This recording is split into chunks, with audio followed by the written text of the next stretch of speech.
kita mo, di ba? Ang ganda. Talaga itong lalaki na to, oh. Magpapatulong-tulong ka rin pala. Bahala na nga. Ay! Ah! Bahala ka na dyan.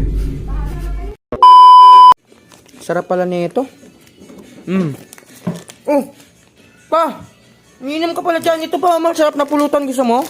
Siyempre, Kuha ka dyan. Buti ka pa, ano? Papainom-inom pa. Ano yan? Hanggang New Year mo na yan? siyempre, isang taon, isang beses lang yung year eh. Lo! Eh, kahit hindi naman New Year, araw-araw kong umiinom. Wala namang bago dun pa. Ay, naku, ewan ko sa'yo. Oh, si mama pakapit-kapit tapos sobrang kalat pa ng bahay.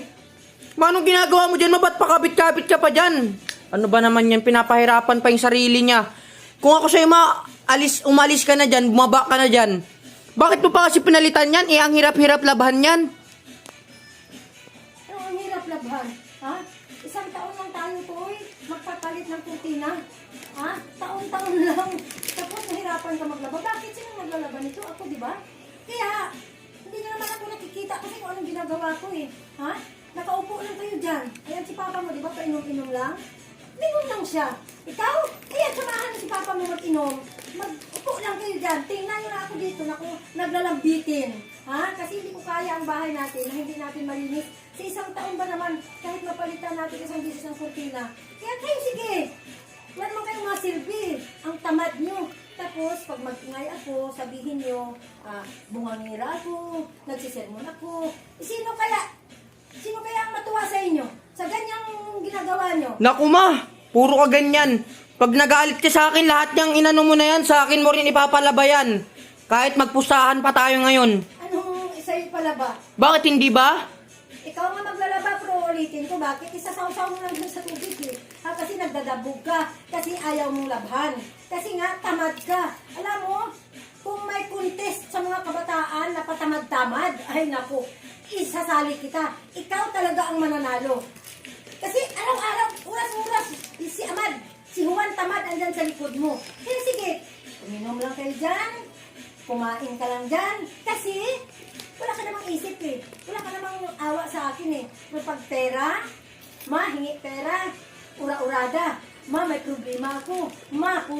Puro ma. Pag trabaho, nagmama ka ba sa akin? Di ba hindi? Kaya, sige, okay na lang. Ganyan na lang kayo ni Papa mo. Ayan, tingnan mo. Tingnan mo ang ginagawa ni Papa mo. O, di ba? O. Kasi sana, kung may isip ka, tulungan mo naman ako dito. Hindi ka naawa sa akin dito? Hayaan mo na yan si mama mo. Bakit pa? Sige, turuan ka na ikaw na mag-inom. Ay, gusto ko yan pa. Sige, ito pulutan natin. O, sige. Bakit? Ano? Maganda ba yung sinabi ng Papa mo sa'yo? Eh, okay naman daw sa kanya. Tuturuan niya naman na mag-inom. At least may permission siya sa akin. Ano daw sabi niya? Kayari ka pa. Ikaw kasi nagganyan-ganyan ka pa eh. Turuan nyo na mag-inom. Anong sabi niya? Anong sabi niya? At saka hindi naman gagawin ng lalaki yung nagawa niya eh. Pang babae yan eh. Yung pakyat-akyat, walang bitin sa taas. May hagdanan naman eh. May hagdanan naman. O, kita mo, di ba? Ang ganda. Ang sarap talaga itong lalaki na to. Oh. Hindi na nga ako umiimik eh, ha? Pinababayaan na lang na kita dyan eh. Tapos turuan mo pa yung isang anak mo na yan na tamad pa. Ha? Tapos nagagalit kayo sa akin kung maingay. Ha? Sino ang hindi magingay? Ako na babae, ako yung paakyat-akyat kung saan-saan dyan. Ha? Kayo nakaupo. Katulad yan ngayon, oh. Ha? Masama ba yung ginagawa ko? Katulad ikaw, alam mo, pag binata mo ng tao, wala ka talagang... Dapat ikaw nga doon kayo, mag-akyat-akyat, oh. May bahala ka na dyan, ma. Ikaw kasi nangingi ano ka kasi dyan eh.